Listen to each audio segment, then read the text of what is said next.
اور شیخ جو last episode ہم نے کی ہے اس کے اوپر ایک آبجیکشن یہ آیا، ایک اعتراض یہ آیا، اور وہ اعتراض دبے لفظوں میں آیا، دبے لفظوں میں آیا کہ جب ہم یہ گفتگو کر رہے تھے کہ جو اس طرح کے موٹیویشنل اسپیکرز ہیں یا اس طرح کے اسلامک برادرز ہیں، تو وہ آپ نے نا ایک لائن کے اندر سارے لوگوں کو بیان کیا، تو وہ دبے لفظوں میں یہ محسوس ہونے لگا جیسے ایک ماشاءاللہ بہت اچھا ادارہ پاکستان کے اندر کام کر رہا ہے، یوتھ کلب۔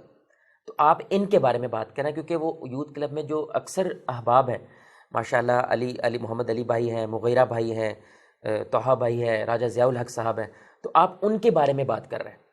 تو وہ دبے لفظوں میں نا سارے لوگ تھوڑی سی ایک بز سی کریٹ کرنے کی کوشش کر رہے ہیں آن لائن کہ استغفر اللہ ہم ان لوگوں کے خلاف ہیں، حالانکہ دی اور آف نیڈ پروجیکٹ ہے ماشاءاللہ یوتھ کلب کا، قرآن و سنت کا منہج رکھتے ہیں۔ آپ کے ریلیٹیو ہیں مغیرہ لقمان بھائی، ماشاءاللہ آپ ان کو پرسنلی بھی جانتے ہیں، یوتھ کلب کے ساتھ آپ کا انٹریکشن بھی ہو چکا ہے، تو اور ہماری ایسی انٹینشن بھی نہیں تھی، لیکن بہرحال آبجیکشن تو آبجیکشن کریٹ ہو جاتا ہے، کوئی لوگ نئی ڈائمنشن لے کے چلے جاتے ہیں۔ تو کیا آپ یوتھ کلب کو ٹارگٹ کر رہے تھے یا یوتھ کلب کو ہٹ کر رہے تھے؟ بسم اللہ الرحمن الرحیم۔ نہیں، یوتھ کلب کے بارے میں تو کئی ایک میں نے ان کے لیے تعریفی قسم کی پوسٹیں وغیرہ فیس بک پہ بھی کی ہیں، جی تو جو لوگ مجھے جانتے ہیں پرسنلی ان کے نالج میں ہے، بلکہ یہ یوتھ کلب تو نہیں کہنا چاہیے، بہرحال اسلامک برادرز کے حوالے سے آپ نے دیکھا ہوگا کہ ایک پروپوگنڈا سا چلا تھا، اچھا، یا ان کے بارے میں آپ یوں کہہ لیں کہ جی ایک منفی قسم کا تاثر۔ وہ جو انڈیا کے ایک اسکالر ہیں سرفراز فیضی صاحب، آئی تھنک ہاں، انہوں نے ایک ڈیبیٹ شروع کی تھی، انہوں نے ایک ڈیبیٹ شروع کی تھی، وہ ماشاءاللہ سرفراز فیضی صاحب بھی بہت اچھے بہت اچھا کام کر رہے بہت اچھے انسان ہیں ہیں۔ جی اور سمجھدار ہیں، تو لیکن ان کی باتوں سے ایک بات شروع ہو گئی۔ جی جی وہ بات پھر یہاں تک پہنچی کہ انڈیا میں کچھ گروپس ایسے بھی تھے کہ جو ان پہ فتوے لگانا شروع ہو گئے، جی، یوتھ کلب وغیرہ پہ۔ اچھا، تو مجھ سے پرسنلی میں لوگوں نے رابطہ کیا کہ یہ کون لوگ ہیں، کون نہیں ہیں۔ پھر وہ اکثر جب مجھے حوالہ دیتے تھے تو ساحل عظیم صاحب کی باتوں کا حوالہ دیتے تھے، تو میں یہی کہتا تھا کہ یوتھ کلب کے ایسے کوئی نظریات نہیں ہیں، جی آپ خواہ مخواہ جو ہے وہ ان کو بدنام نہ کریں، جی، اور یہ درست نہیں ہے۔ میں ان کو پرسنلی جانتا ہوں، جتنا میں جانتا ہوں وہ صحیح العقیدہ صحیح الفکر لوگ ہیں اور دین کا بڑا کام کر رہے ہیں۔ علماء کی رسپیکٹ کرنے والے ہاں لوگ۔ وہ ہاں بالکل۔ تو خیر، مغیرہ لقمان کے ساتھ تو ہمارے پروگرام بھی ہیں، جی محمد علی بھائی کے ساتھ بھی رابطہ اٹھنا بیٹھنا ہے، ان کے ساتھ بھی کئی پروگرامز کیے ہیں، جی اور ماشاءاللہ یہ لوگ دین کی جو ہے وہ خدمت کرنے والے بھی ہیں اور علماء کے ساتھ محبت رکھنے والے بھی ہیں۔ راجہ ضیاء الحق صاحب ہوں، آپ نے بلکہ انہوں نے پرسنلی مجھے بتایا، ان کے ساتھ بھی ماشاءاللہ کہ ایک نشستیں ہوئی ہیں، علمی فکری ڈسکشنز وغیرہ ہوئی ہیں، تو انہوں نے پرسنلی بتایا مجھے، اور مطلب میں کافی انسپائر بھی ہوں ان کی اس بات سے کہ مولانا جو ہے پروفیسر ڈاکٹر جو فضل الہی صاحب جی ہیں، جی جی، علامہ احسان الہی ظہیر صاحب کے بھائی، تو بہت بہت جید علماء میں بہت سے ہیں۔ مطلب علم و عمل کا جسے آپ کہہ سکتے ہیں کہ ایک اگر آپ نے ان دونوں کو اکٹھا کسی شخصیت میں دیکھنا اور عصر حاضر میں وہ کم ہی نظر آتا ہے، جی، تو وہ اس کا ایک نمونہ ہے۔ تو پرسنلی انہوں نے ان سے بہت زیادہ پڑھا ہے ماشاء اور بہت استفادہ کیا، اور انہوں نے کئی ایک تو مجھے ایسے قصے بھی بیان کیے، مجھے اس پہ رشک محسوس ہوا۔ تو مثلاً کوئی ایک شیئر کر دیں۔ تو مطلب وہ یہ کہہ رہے تھے کہ ان کے دروس کا میں اس قدر جو ہے وہ اہتمام کرتا تھا کہ مجھے پتہ چلتا ہے، یہ اسلام آباد میں جی کہ مری میں ان کا درس ہے، تو میں اس کے لیے جو ہے وہ مری پہنچ جایا کرتا تھا، اسلام آباد سے، مطلب وہ صرف درس اٹینڈ کرنے کے سبحان لیے۔ اللہ۔ تو ایک وقت تھا کہ میں اتنا اہتمام کرتا تھا۔ تو اسی طرح اور بھی علماء سے انہوں نے استفادہ کیا جس کا انہوں نے تذکرہ کیا، اور بھی آپ دیکھ لیں کہ ہمارے ہاں جتنے بھی لوگ ہیں کام کر رہے ہیں، وائی سی کے علاوہ بھی المدرار ہے، ان کے جو عاطف صاحب ہیں ماشاءاللہ، ماشاءاللہ انہوں نے علماء سے پڑھا ہوا ہے، مدرسے سے انہوں نے پڑھا ہوا ہے۔ کاشف نسیم دلکشا صاحب ہیں، جی آذان کے نام جی سے ان کا انسٹیٹیوٹ ہے، ان کے ساتھ تو میں نے ایک پروگرام بھی کیا بیٹھک کا، جی، علماء کا احترام کرنے والے ہیں، اور انہوں نے بھی جو ہے وہ مدرسے کا پڑھا، انہوں نے بھی مجھے بتایا فلاں فلاں علماء سے ہم نے جو ہے وہ علم حاصل کیا۔ تو یہ سب لوگ جو کہ سوسائٹی میں کام کر رہے ہیں، معاشرے میں جدید حلقے میں، تو بہرحال یہ علماء سے محبت رکھنے والے ہیں. ایسا کوئی تاثر میرے خیال میں ہم نے نہیں دیا. ہاں، جو ایک بات ہم نے کی تھی وہ صرف یہ تھی کہ یہ جتنے حضرات ہیں ان کو اپنی ڈومین کا لحاظ کرنا چاہیے، اور یہ کرتے بھی ہیں. میجورٹی جو ہے وہ کرتی بھی ہے، اور ان کو اس بات کی اچھے سے سمجھ احساس ہے. لیکن بعض اوقات کوئی لوگ جو ہے نا وہ اپنی ڈومین سے باہر نکل جاتے ہیں. تو یہ بیسیکلی دائی ہیں، مبلغ ہیں، ایمبیسڈر آف اسلام کہہ سکتے ہیں. بالکل بالکل ایسے ہی ہے. یہ جیسے اخوانیوں میں، اخوان ایک بڑی تحریک تھی مصر، بہت بڑی. تو ایک وقت میں وہاں پہ یہ معاملہ ہوا کہ اخوانی جو ہے نا وہ قرآن مجید کی تفسیر میں الجھ گئے. جو عام اخوانی تھے، اخوان تحریک کے ممبر تھے، آپ کہہ لیں کارکن تھے، اور اس تفسیر میں وہ کیا کرتے تھے، قرآنی آیات کو سوسائٹی پہ چسپاں کرنا شروع ہو گئے، جیسے کہتے ہیں فتوے لگانا شروع ہو گئے. تو اس وقت جو اخوانی رہنما تھے انہوں نے ایک کتاب لکھی تھی کہ دعا لا قضا، کہ بھائی تم دائی ہو، تم قاضی نہیں ہو، بس اپنی حیثیت پہچانو. تو یہ جتنے بھی لوگ ہیں کبھی انہوں نے دعویٰ بھی نہیں کیا کہ ہم علماء ہیں یا ہم مفسر قرآن ہیں یا ہم جو ہے وہ فقہا ہیں. تو دیکھیں، اگر تو دعوت کا کام کرنا ہے، تبلیغ کا کام کرنا ہے، اس کے لیے کوئی 8 سالہ درس نظامی کی ضرورت نہیں ہے یا 10 سال لگانے کی ضرورت نہیں. جتنا نالج انسان کے پاس ہے اس کے مطابق دعوت تبلیغ کا کام کرے. وَلَقَدْ يَسَّرْنَا الْقُرْآنَ لِلذِّكْرِ فَهَلْ مِن مُدَّكِرٍ. اگر نصیحت کے لیے قرآن پہ غور و فکر کرنا ہے، عبرت کے لیے درس قرآن دینا ہے، کوئی حرج نہیں. آپ پبلک میں جائیں، لوگوں کے اعمال سنواریں، تذکیر کی. لیکن اگر آپ نے قرآن سے نقطہ رسی کرنی ہے، آپ نے قرآن کی تفسیر کرنی ہے، جسے ہم آسان الفاظ میں یوں کہیں کہ جب آپ نے کوئی دینی رائے بیان کرنی ہے، تو بھائی جو دینی رائے ہے نا یا علمی رائے، یہ اب اس کے لیے ایک کرائیٹیریا ہے. یہ اب ہر جو ہے نا اس آدمی کو نہیں کرنا چاہیے جس کے ساتھ کوئی پریچر کا، دائی کا، مبلغ کا، موٹیویشنل اسپیکر کا ٹیگ لگ گیا. اس کو یہ جرت نہیں کرنی چاہیے میرے خیال میں. یہ درست نہیں ہے. ہاں، اگر وہ ایسا کرنا چاہتا ہے نا تو اسلام میں کوئی پاپائیت تو ہے نہیں. ہاں جی. ایسا بھی نہیں ہے کہ صرف برہمن ہی جو ہے نا وہ مذہبی اس عہدے کو حاصل کر سکتے ہیں، کوئی خاص خاندان ہی. آپ جس بھی خاندان سے تعلق رکھتے ہیں، ٹھیک ہے، ایک پیٹرن ہے جیسے یونیورسٹیز میں چل رہا ہے، ٹھیک ہے، آپ وہاں سے گریجویشن کی ڈگری حاصل کرتے ہیں، یہاں پہ آپ آ جائیں، کسی بھی مدرسے میں چلے جائیں، جس اسکول آف تھاٹ کے ساتھ آپ کو کوئی تعلق ہے، نسبت ہے، وہ آپ کو کوئی ڈگری دے دیں گے.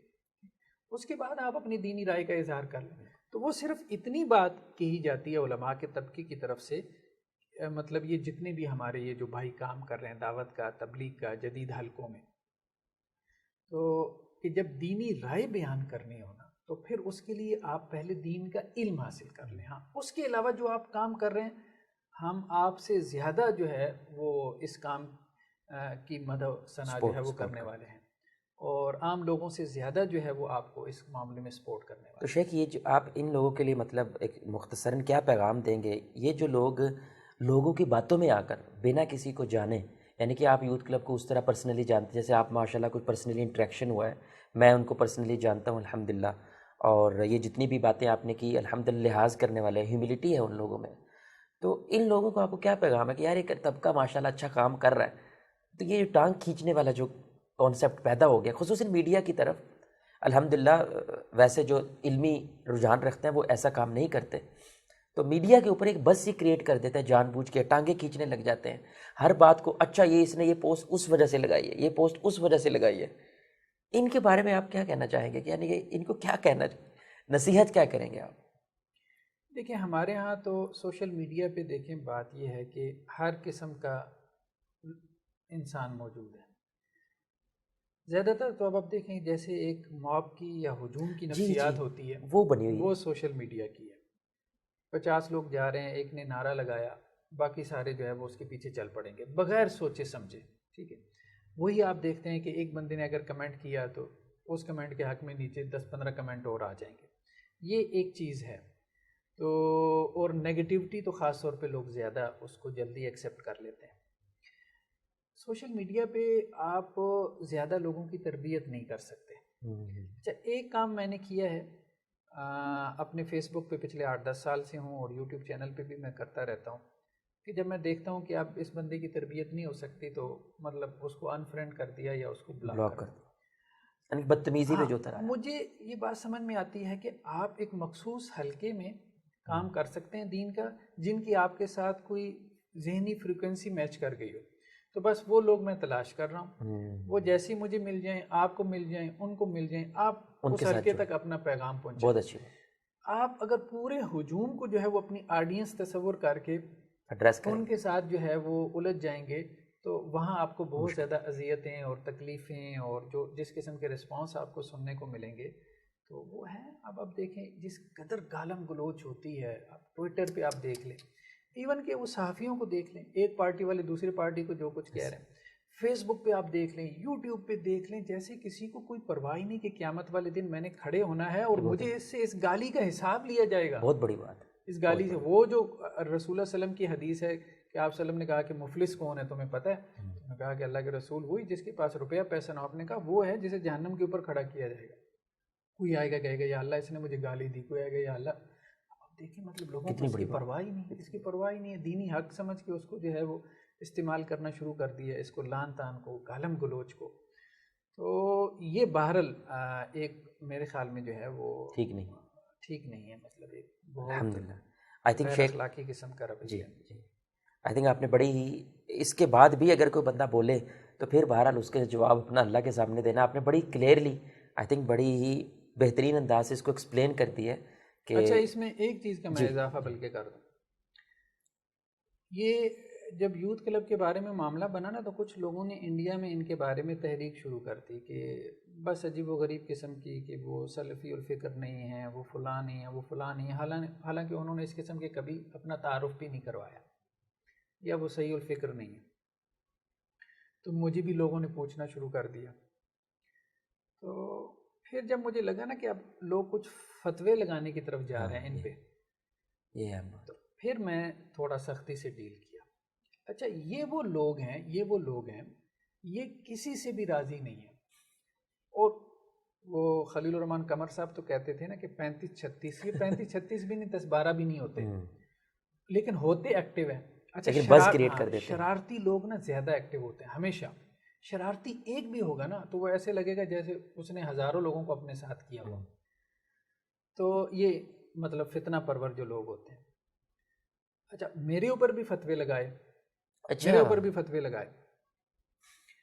اب فتوے لگانے کے پیچھے بنیادیں کیا ہوتی ہیں جی؟ ڈاکٹر اسرار کی تعریف کر دی، مولانا مودودی کا اچھے جو ہے وہ لفظوں میں بیان کر دیا، لفظوں میں ان کا تذکرہ کر دیا علیہم الرحمہ.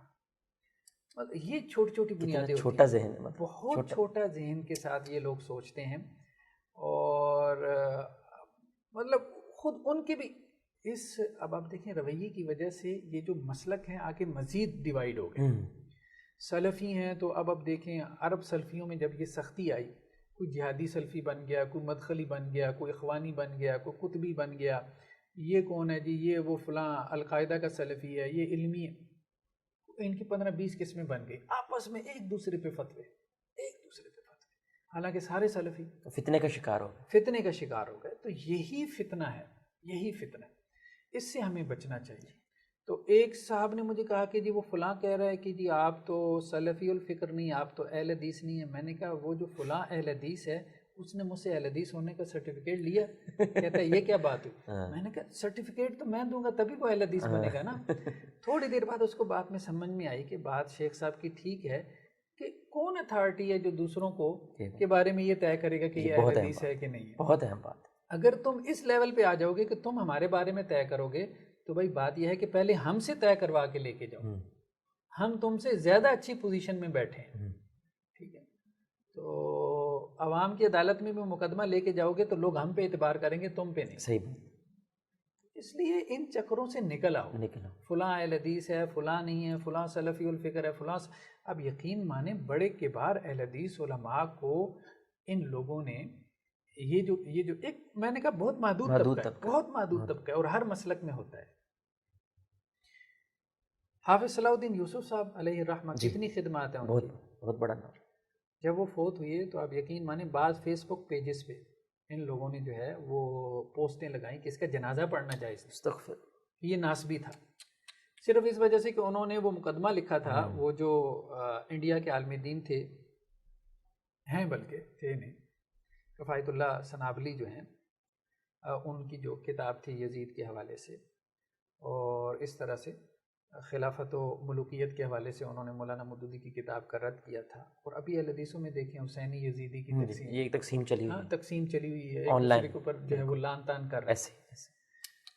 تو یہ رویہ جو ہے نا یہ ایٹیچیوڈ ان کو تباہ کر دے گا. اور یہ پھیل رہا ہے شیخ, یہ بہت پھیل رہا ہے. یہ تباہ کر دے گا, یہ تباہ کر دے گا. یہ اس لیے پیدا ہوتا ہے جب تربیت نہ ہوئی ہو. تربیت نہ, ایک بہت بڑے مطلب عالم دین اب مطلب آ گیا ہے تو ان کا نام میں نہیں لیتا, کسی نے مجھے پرسنل میں بتایا ان کے بارے میں اہل حدیث کے. تو گجرانوالہ میں انہوں نے ایک مسجد میں خطاب کیا اور صرف اتنی بات کہہ دی کہ اہل حدیث کے بہت بڑے عالم دین ہیں, مطلب سب لوگ ان کو جانتے ہوں گے, اتنی بڑی شخصیت ہیں اور ان کی قدر کرنے والے ہوں گے. تو وہ مسجد میں انہوں نے کہہ دیا, کسی نے سوال پوچھا کہ بریلوی کے پیچھے نماز ہو جاتی ہے, تو انہوں نے کہہ دیا ہو جاتی ہے. اور یہ بڑے بڑے علماء کا فتویٰ ہے, مطلب جماعت الدعوہ کے جو عالم دین ہیں عبدالسلام بھٹوی صاحب, ان کا بھی یہی فتویٰ ہے, اور بڑے اہل حدیث علماء کا یہ فتویٰ ہے. ٹھیک ہے, بعض اجازت نہیں دیتے ہوں گے, لیکن بڑے علماء کا یہ فتویٰ رہا ہے کہ جو مسلمان ہے اس کے پیچھے نماز ہو جاتی ہے. باقی آپ امام اہل حدیث کو بنائیں, بہتر سے بہتر کو آپ امام بنائیں جو صحیح العقیدہ ہو, لیکن کسی نے پڑھ لی تو نماز ہو جاتی ہے. تو وہ لوگوں نے جیسے وہ بعد میں بیٹھ کے نا دو چار کے گروپ بنا کے ٹولیاں بنا کے تبصرے کرتے ہیں, یہ آپ کو ہر اہل حدیث مسجد میں, دوسری اہل حدیث مسجد میں آپ کو نظر آتا ہے. تو لوگوں نے اس طرح سے تبصرے کیے. پھر وہ بعد میں گیا, رمضان کی بات تھی, تو ایک دو دن بعد غالباً گیا اور انہوں نے دوبارہ خطاب کیا اور کہا کہ یہ پیچھے جو تم اس طرح سے نا نکتہ چینی کرتے ہو, اچھا اس کو چھوڑ دو, میں یہاں ممبر پہ بیٹھا ہوں, اب بات کرو جس نے کرنی. ہاں, طریقہ تو یہی ہے. تو کوئی بھی نہیں بولا. یہ بڑی اہم بات ہے. تو کہنے کا مقصد یہ ہے نا کہ ایسے لوگوں کو شٹ اپ کال دینی چاہیے. جب تک آپ اس جو محدود طبقے کو, جو فتوی باز طبقہ ہے, آپ شٹ اپ کال نہیں دیتے, اس کا فتنہ بڑھتا رہتا ہے. تو علماء کو جو کہ معتدل علماء ہیں, دیکھیں اب اسحاق بھٹی صاحب کو دیکھیں جو مورخ اہل حدیث تھے, اللہ تعالیٰ ان کو غریق رحمت کرے. جب وہ اہل حدیث علماء کا تعارف کرواتے ہیں تو اس میں ڈاکٹر اسرار کا نام بھی لکھتے ہیں. ڈاکٹر اسرار رحمہ اللہ, یعنی ایک سوچ یہ ہے کہ آپ زیادہ سے زیادہ لوگوں کو اہل حدیث بنائیں, اور ایک یہ ہے کہ جو ہیں ان کو بھی دو چار ہیں ان کو بھی آپ نکال دیں, مطلب نکال دیں ان کو بھی, وہ بھی اہل حدیث نہیں تھے, تو باقی کیا ہے تمہارے پاس. مطلب وہ دو چار کو نکالنے کے بعد تم سے پوچھا جائے تمہارے مسلک کی خدمت کیا ہے, تو سوائے تمہارے اپنے دو چار ناموں کے کوئی کیا بتائے گا. اور اس مسئلے کی خدمت میں کیا ہوں گی, دو چار مسئلے کی کتابیں. مطلب سوسائٹی کی کیا خدمت کی ہے تم نے, جو ہے وہ سیکولرزم پہ, لبرلزم پہ, الہاد کے رد میں تم نے کیا کی ہے, اگر دو چار ناموں کو تم نکال دو گے. تو کہنے کا مقصد یہ ہے کہ ایک تو خود کام کچھ نہیں کرنا, اور دوسری بات یہ کہ جو کام کر رہا ہے اس کی ٹانگ کھینچنا. تو یہ لوگ جو بھی کام کر رہے ہیں, وائی سی ہو, المدرار ہو, اور اذان انسٹیٹیوٹ ہو, پھر البروج والے ہیں, تو یہ سب لوگ ماشاء اللہ سے صحیح الفکر لوگ ہیں اور دین کی بہت خدمت کر رہے ہیں. اور ان میں سے ایسی بھی ہیں جو علماء سے براہ راست پڑھے ہوئے ہیں, جی بالکل, اور پڑھ بھی رہے ہیں. ہاں, علماء سے سب ہی محبت کرنے والے ہیں. لیکن ہم نے کہا کہ درمیان میں بیچ میں کچھ لوگ ایسے آ جاتے ہیں, اور ایسا ہو جاتا ہے, ہر تحریک کے ساتھ ہو جاتا ہے. تنظیم اسلامی میں بھی ایک وقت میں ایسا ہوا تھا کہ ڈاکٹر صاحب نے جب یہ 1 سالہ کورس شروع کیا اور لوگوں کو ٹرین کیا اور کہا کہ درس قرآن دیں, تو اب لوگوں نے پھر درس قرآن میں جو ہے وہ نکتہ رسی کرنا شروع کر دی. تو پھر ہم نے ایک نصاب بنایا تھا ٹیچر ٹریننگ کا, مدرسین کی تربیت کا, وہ میں نے ڈیولپ کیا تھا. اس پہ میں نے میری کچھ تحریریں بھی لکھی تھی. اور پھر ہم مختلف حلقوں میں جا کے تنظیم کے جو درس لوگ دیتے تھے, اب ظاہری بات ہے وہ پروفیشنل علماء تو نہیں تھے, وہ 1 سال 2 سال کورس کر کے تیار ہوئے تھے.